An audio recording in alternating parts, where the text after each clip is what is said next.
Captives would have to move out here. Now, once they move out here, they would all have to descend the stairs to the shore.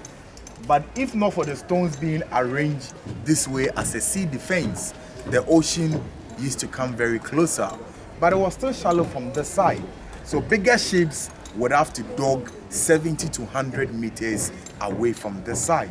They convey the captives with smaller boats to the bigger ones. The journey continues from there. Now the journey from here to the Americas took them 2 to 5 months before they could finally reach their destination. The floating casket the Europeans refers to as ships had names like Jesus, Glory of Africa, God is Able, Brotherhood, Liberty, Hope. These were names for slave ships. But today this side is a fishing community now. A fishing community for the indigenous people in the town. Please, let us have a look on top of the door. What do you see? That's it, family. We have returned, and we are returned with the strength and energy to rebuild our empire. All right, so the same door once again has been named as the Door of Return. 1998, for the very first time, Ghana celebrated Emancipation Day.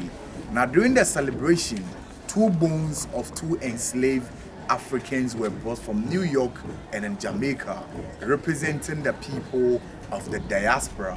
That is Samuel Carson from New York, Madam Krista from Jamaica. Their 2 remains were brought down to Ghana. Now when you are traveling from Accra to Cape Coast, there is a village along the way called Gyaahadze where you can locate Fort Amsterdam just up on the hill. Now from Accra to Gyaahadze, they traveled by road, but from Gyaahadze to this part of the castle, all the crew decided not to travel by road again. If they are coming to the castle, they need to get here through the ocean. But why through the ocean? It is because the ancestors were taken to the Americas through the Atlantic Ocean.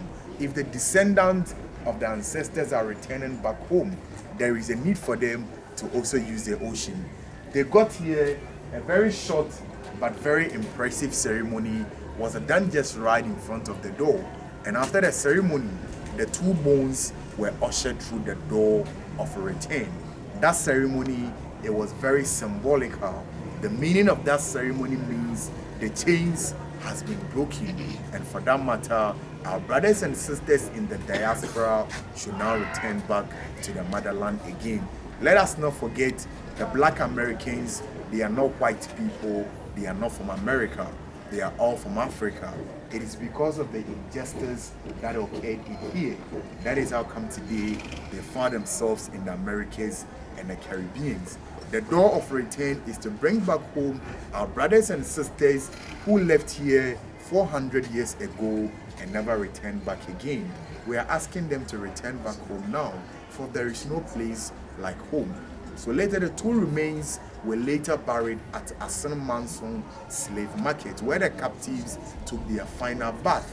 So the Door of Return we see out here, we are only calling upon our brothers and sisters to return back to the motherland again. And so on this note, I would want to say Akwaba to you all for returning back to the motherland again. Medasi.